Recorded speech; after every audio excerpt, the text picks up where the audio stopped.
वक्त, हालात या परिस्थिति, हर चीज बदलती है, लेकिन उस बदलने की प्रक्रिया के दौरान जिसने सब कुछ धैर्य और साहस के साथ सहा है, इतिहास ने उसी का वर्णन किया है।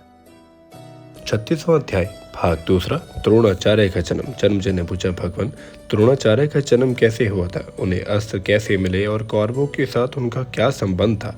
साथ ही यह भी सुनाइए कि श्रेष्ठ अस्त्रवेता अश्वत्थामा का जन्म कैसे हुआ? वैशंपायन जी कहते हैं, जन्मजय, पहले युग में गंगाद्वार नामक स्थान पर महर्षि भारद्वाज रहा करते थे। वे बड़े व्रतशील और यशस्वी थे। एक बार वे यज्ञ कर रहे थे। उस दिन सबसे पहले ही वे महर्षियों को साथ लेकर गंगा स्नान करने गए। वहां उन्होंने देखा कि घृताची अप्सरा स्नान करके जल से निकल रही है। उसे देखकर उनके मन में काम वासना जाग उठी। जब उनका वीर्य स्खलित होने लगा तब उन्होंने उसे द्रोण नामक यज्ञ पात्र में रख दिया। उसी में द्रोण का जन्म हुआ। द्रोण ने सारे वेद और वेदांगों का स्वाध्याय किया। महर्षि भारद्वाज ने पहले ही अग्न्यास्त्र की शिक्षा अग्निवैश्य को दे दी थी। अपने गुरु भारद्वाज की आज्ञा से अग्निवैश्य ने द्रोण को अग्न्यास्त्र की शिक्षा दी। पृषत नामक एक राजा भारद्वाज मुनि के मित्र थे। द्रोण के जन्म के समय ही उसका भी द्रुपद नामक पुत्र पैदा हुआ था। वह भी भारद्वाज आश्रम में आकर द्रोण के साथ ही शिक्षा प्राप्त कर रहा था। द्रोण से उसकी गाढ़ी मित्रता हो गई थी। पृषत का स्वर्गवास हो जाने पर द्रुपद उत्तर पांचाल देश के राजा हुए। भारद्वाज ऋषि के ब्रह्मलीन होने पर द्रोण अपने आश्रम में रहकर तपस्या करने लग गए। उन्होंने शार्दूल की पुत्री कृपि से विवाह किया। वह बड़ी धर्मशील और जितेंद्रिय थी।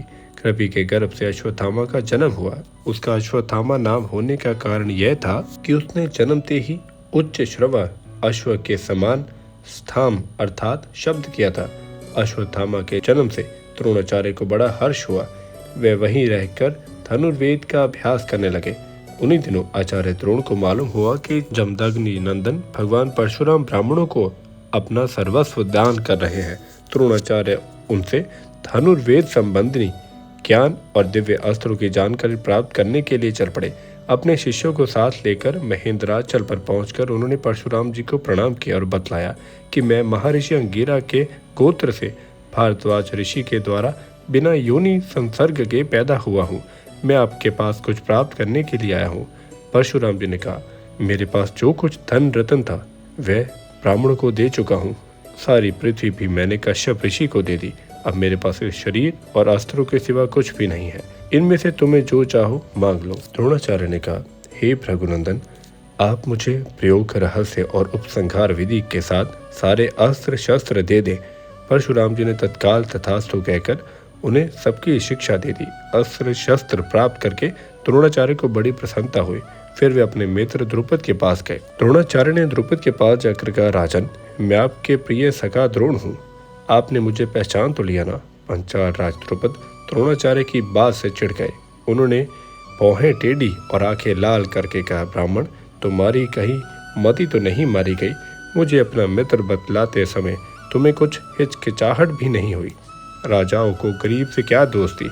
यदि कदाचित हो भी जाए तो समय बीत जाने पर वह मिट मिटा जाती है। द्रुपद की बात सुनकर द्रोण क्रोध से कांप उठे। उन्होंने मन ही मन कुछ निश्चय किया और कुरु वंश की राजधानी हस्तिनापुर में आए। वहां आकर उन्होंने कुछ दिनों तक गुप्त रूप से कृपाचार्य के घर में निवास किया। एक दिन युधिष्ठिर आदि सभी राजकुमार नगर के बाहर मैदान में गेंद से खेल रहे थे। गेंद अचानक कुएं में गिर पड़ी। राजकुमारों ने उसे निकालने का प्रयत्न तो किया, परंतु किसी प्रकार से सफलता न मिली। वे सब सोचकर एक दूसरे के मुंह की ओर देखने लगे। इसी समय उनकी दृष्टि पास के ही एक ब्राह्मण पर पड़ी, जिन्होंने अभी अभी नित्यक्रम समाप्त किया था। उनका शरीर दुर्बल और रंग सांवला था। सभी राजकुमार उन्हें घेर कर खड़े हो गए। ब्राह्मण ने राजकुमारों को उदास देखकर मुस्कुराते हुए कहा, राम राम, धिक्कार है तुम्हारे क्षत्रिय बल और अस्त्र कौशल को।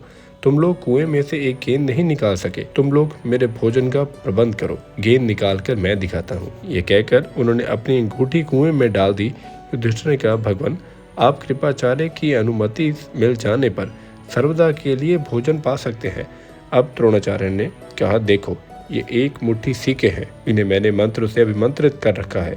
मैं एक सिक्के से गेंद छेद देता हूँ और फिर दूसरे सिक्कों से एक दूसरे को छेद कर तुम्हारी गेंद खींच लेता हूँ। द्रोणाचार्य ने वैसा ही किया। राजकुमारियों ने आश्चर्य की सीमा न रही। उन्होंने कहा, भगवान, आप अपनी अंगूठी तो निकालिए। द्रोणाचार्य ने बाण का प्रयोग करके बाण सहित अपनी अंगूठी भी निकाल ली। अंगूठी निकली देखकर राजकुमारों ने आश्चर्य से कहा, हमने तो ऐसी अस्त्र विद्या और कहीं नहीं देखी। आप कृपा करके अपना परिचय दीजिए और बताइए कि हम लोग आपकी क्या सेवा करें। द्रोणाचार्य ने कहा, तुम लोग यह सब बात भीष्म जी से कहना, वे मेरे रूप और गुण से मुझे पहचान लेंगे।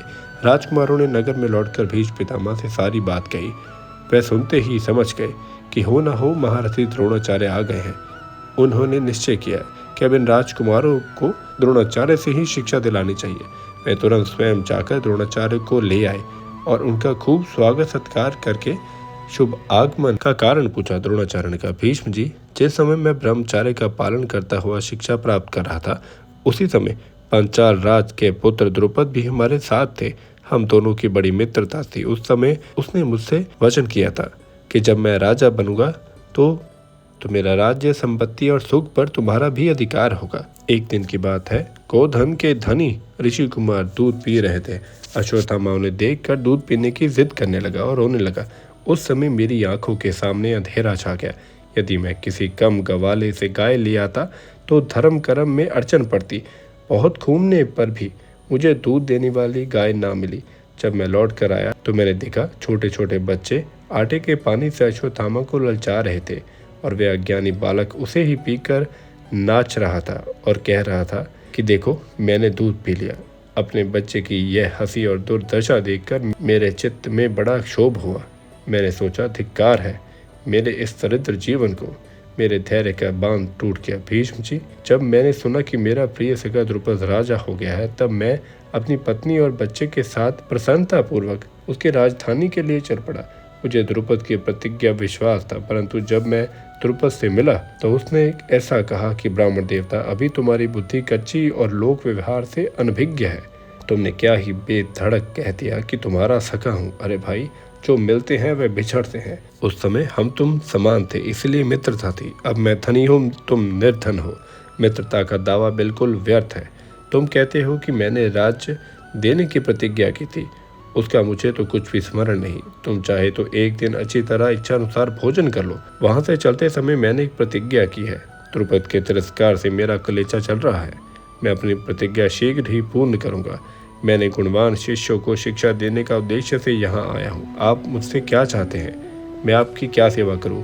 भीष्म पितामह ने कहा, अब आप अपने धनुष से डोरी उतार दीजिए और यहाँ रहकर राजकुमारों को धनुर्वेद और अस्त्र की शिक्षा दीजिए।